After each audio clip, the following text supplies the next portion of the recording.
mañanera, el presidente Andrés Manuel López Obrador participa en esta reunión del G20 y a mí me alegra mucho porque creo que es el único presidente que dentro de las conferencias de prensa ha participado, ¿no? Su foro es el G20, su foro del G20 es la mañanera, con los medios ahí enfrente de él, viendo y escuchando lo que dice, cómo están los otros países. Ya no son tan reuniones cerradas, ya no son tan reuniones de, ay, es que vamos a hacer, no.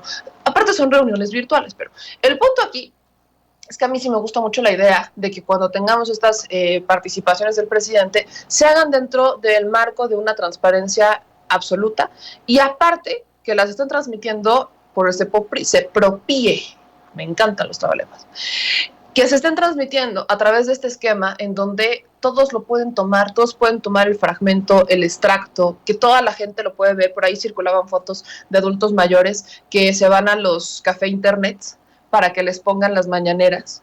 Imagínense lo chulo que es eso. Imagínense cuando ya tengamos internet en todo México, adultos mayores campesinos que están esperando, que saben la hora en la que empieza la mañanera y que van con sus pesitos de, oye, ¿me puedo poner la mañanera? ¿No? Y que se las pongan en la computadora y ahí están atentos viendo las conferencias de prensa. Eso es una chulada en un país en donde antes la información estaba secuestrada por un núcleo de personajes que creían poseer la verdad absoluta. Eso es informar al pueblo. Yo insto a que la gente tenga esta situación. Por ejemplo, ahí está la imagen, ya se las pasó el producer, ya la pasó al producer de Chicago, porque esta imagen nos dice mucho. Es una imagen que empezó a circular en redes sociales y vean al adulto mayor. Este adulto mayor viendo la mañanera en una computadora con los audífonos es todo lo que se necesita en este país. Ese es el objetivo de esta administración. Ese es el objetivo de esta administración. No hay más. Esto es lo que hemos estado esperando, que al pueblo se le informe. Ahora imagínense a este señor que vea al presidente hablar y qué dijo en una reunión con los líderes más importantes de 20 países, de los más importantes, de los que tienen una economía más elevada, poblaciones muy grandes. O sea, esa foto lo dice todo. Y esa foto es la que no han querido muchos aceptar. Incluso hay una que otra oposición que se enoja cuando el presidente hace esas reuniones así. Pero bueno, seamos también honestos. Aunque el presidente es el presidente de todos, aunque no les guste, esta administración es del pueblo. Así que vamos a ver y escuchar lo que dijo el presidente López Obrador en esta cumbre mundial de la salud del G20. Durante su intervención incluso el presidente celebró que el presidente de Estados Unidos, Joe Biden, pusiera a disposición de las naciones patentes de las vacunas contra la COVID-19. Lamentablemente hay muchas cosas que Estados Unidos todavía ha acaparado y yo celebro que tengan un presidente que ahora quiera soltar y no querérselo quedar todo, porque bueno, estamos hablando de una administración distinta, vamos a darle un voto de confianza, pero más allá de un voto de confianza, yo creo que lo que el presidente está haciendo y a quien le está llegando ese mensaje a través de las mañaneras es mucho más importante, porque eso es lo que antes se tenía secuestrado en un núcleo muy chiquito. Así que vamos a ver y escuchar lo que dijo el presidente en esta cumbre mundial de la salud del G20 durante su intervención.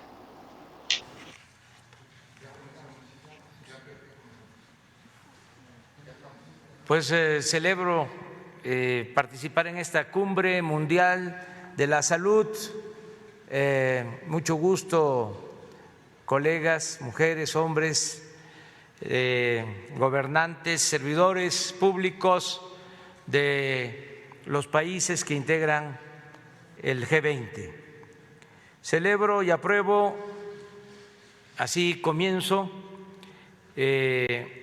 la propuesta del presidente Biden para poner a disposición de los pueblos y las naciones del mundo las patentes de las farmacéuticas que están produciendo y seguirán produciendo las vacunas contra el COVID-19. También considero indispensable que se fortalezca el mecanismo de la ONU propuesto por nuestro país y apoyado por casi todos los países del mundo, con la finalidad de que las vacunas contra el COVID estén al alcance de todas las naciones sin distinción económica, política, social o cultural. Esto, desgraciadamente, no ha funcionado como debería. Es evidente que existe acaparamiento de vacunas por parte de un reducido grupo de países, mientras la mayoría cuenta con muy pequeñas dosis. Hasta ahora, según cifras oficiales, se han aplicado 1.556 millones de vacunas. 1.556 millones de vacunas. Y 50 países han concentrado el 96%, mientras 145 países solo han aplicado 67 millones de vacunas, es decir, el 4% del total. Por último, en nombre de México, agradezco la solidaridad en el envío de vacunas a nuestro país de los gobiernos de Estados Unidos, de China, de India, de Rusia. Agradezco también la colaboración en el envasado de vacunas de Argentina, así como la solidaridad, el apoyo de las brigadas médicas de la hermana República de Cuba. México seguirá enfrentando la pandemia con una dimensión de solidaridad internacional. De las plantas establecidas en México, de AstraZeneca y de CanSino, saldrán vacunas pronto para países latinoamericanos y del Caribe. México está probando su vacuna patria. Cuando sea autorizada, apoyaremos con el 30% de la producción a los países que lo necesiten. Muchas gracias. Eso dijo el presidente Andrés Manuel López Obrador en esta cumbre del G20 y es congruente. Yo celebro que sea congruente. Por ahí unos se burlaban cuando decía, ay, es que AMLO le pidió vacunas a Estados Unidos, a ver si le hace caso, qué ridículos nos vemos. ¿Neta? Yo lo pongo sobre la mesa, obviamente, para que ustedes sean quienes compartan la información, quienes comenten. Veo aquí algunos comentarios, ¿no? Donde nos dice Beli, que se emocionó con la foto del señor. Cesario dice, muy buenas las aportaciones. Y dice, por ejemplo, Artemisa, aún con recursos, no accedíamos antes a la información relevante. Ese es el punto. Que aquí no solo es acceder a la información, sino es ver lo que está pasando, poderlo cuestionar y poderlo criticar. ¿Podríamos haber estado mejor en el país con una mejor estrategia? Claro. ¿De qué dependen las estrategias de salud en los países? Seamos honestos, dependen de su capacidad económica, dependen de cuánto recurso tengan.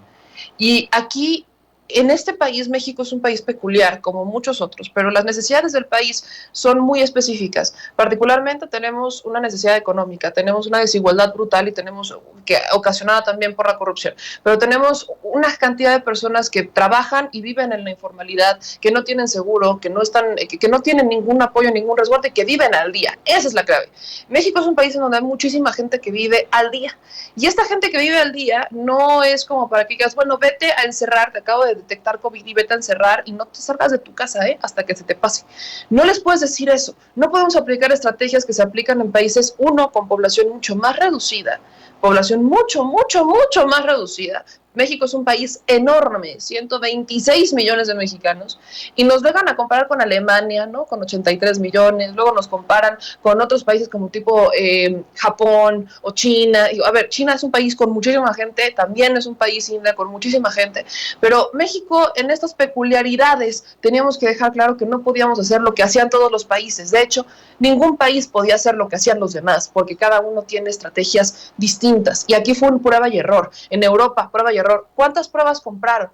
¿De qué les sirvieron tener tantas pruebas? De nada. No me digan que porque Europa es ejemplo de manejo en la pandemia y por comprar pruebas. No, señores, ese es el tema aquí, que obviamente no lo reconocen en otros lados porque ellos insisten en que su estrategia era mejor que la de todos los demás, pero su estrategia estaba enfocada en salvar a una población en su mayoría privilegiada, que tiene la posibilidad de quedarse en su casa Y aún así, permítanme rescatarlo, y lo digo porque soy poblana, con todo el que se les dijo en algún punto que no se salieran de sus casas y que se quedaran ahí, hubo muchos de clase privilegiada que les valieron 3 sobernos cacahuates y que decidieron viajar, por ejemplo, a Aspen y que regresaron con COVID y ahí empezó el desastre. Entonces, el hecho de que sean privilegiados no quiere decir que sean mejores, tampoco quiere decir que sean más inteligentes, ni mucho menos más prudentes, solamente quiere decir que tienen más dinero que los demás y punto. No hay diferencias después de eso, la neta no la hay, porque hasta la educación no es exclusiva de quien tiene más dinero, a veces es mucho más, y lo digo con toda honestidad, es mucho más educado alguien con menos recursos y con menos educación que los que tienen todos los privilegios en este país. A veces pasa.